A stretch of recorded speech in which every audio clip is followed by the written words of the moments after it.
Putain. Chaque année, on a vers mi-août des fuites sur la prochaine GoPro qui va sortir. Et cette année, c'est un petit peu en retard, hein. C'est à peine il y a un jour ou deux qu'on a eu des fuites crédibles sur la GoPro 10. Alors ce ne sont que des fuites, donc à prendre avec des pincettes. Mais bon, chaque année, ça se vérifie sur ces sites-là qui sont quand même vachement fiables. Donc là, on a quand même de bonnes idées maintenant sur ce que sera la GoPro 10, à quoi elle va ressembler et surtout ses caractéristiques. On parle de ça aujourd'hui.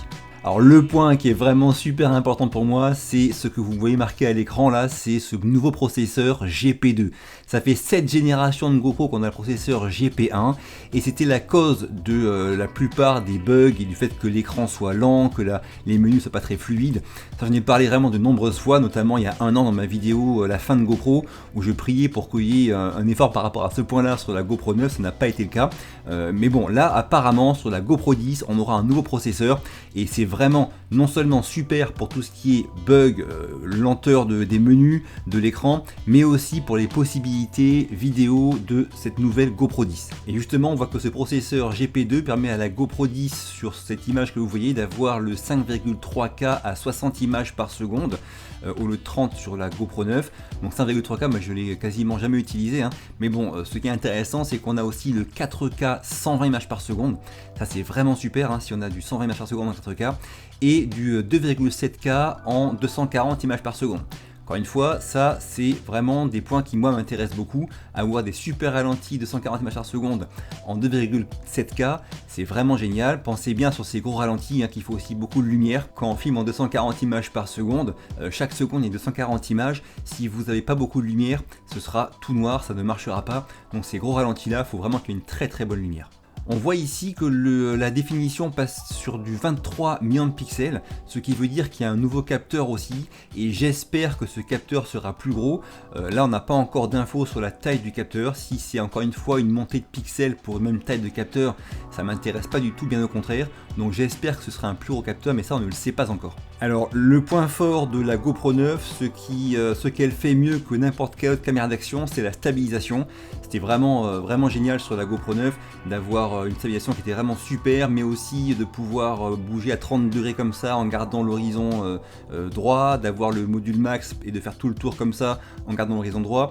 Bref, l'hyper smooth de la GoPro 9 était vraiment meilleur que n'importe quelle autre caméra d'action, c'était vraiment sa grosse force. Et là on passe sur hyper smooth 4.0 sur la GoPro 10, donc a priori encore mieux. Je sais pas comment ça va être, comment ça peut être mieux, mais bon, c'est quand même une bonne nouvelle, on verra bien comment ça marche. Après au niveau design, apparemment on reste sur la même tête que la GoPro 9, donc moi ça me va bien, hein, elle est plus grosse que la GoPro 8, mais ça me dérange pas du tout, hein. J'aime bien avoir une caméra comme ça, je peux quand même l'accrocher partout où je veux, et avoir un plus grand écran, l'écran en façade, et l'objectif qui peut s'enlever, c'est des choses qui moi m'ont plu sur la GoPro 9, donc le fait qu'il y ait le même design sur la GoPro 10, pour moi c'est un bon point. Petit truc pour info, hein, moi l'objectif qui se décroche ici là, j'avais pas été forcément super emballé quand c'était remis en service, malgré l'engouement pour cette possibilité, et ça s'est vérifié récemment parce que j'avais un peu de mal à le fermer à chaque fois depuis quelques mois, et en fait elle a pris l'eau, ma GoPro 9 est morte, elle ne marche plus, je suis pas arrivé à me la faire remplacer par le GoPro Plus, donc elle c'est juste voilà, c'est pour la montrer comme ça, mais elle ne démarre plus, elle est morte. Donc ce joint là qu'il y a entre l'objectif qui s'enlève et la GoPro, bah, faites vraiment attention, hein. Si jamais vous voyez qu'il y a un peu de jeu ou que c'est pas super fiable, n'hésitez pas à en parler au SAV GoPro avant qu'il y ait un souci, ou à essayer de changer cette petite protection d'objectif, parce que si l'eau rentre dedans, eh ben c'est mort, la GoPro sera foutue. On voit aussi que sur la GoPro 10, les inscriptions GoPro et puis 10 Black seront marquées apparemment en bleu.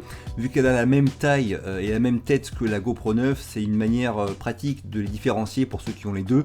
Après niveau esthétique, que ce soit bleu ou gris, moi je m'en fous, hein. La tête de mes caméras ça m'intéresse pas trop, c'est plutôt ce qu'elles peuvent faire qui m'intéresse. Alors en général, les nouvelles GoPro elles sortent fin septembre, début octobre, des fois mi-octobre, et la GoPro 9 était sortie mi-septembre, il y a un an.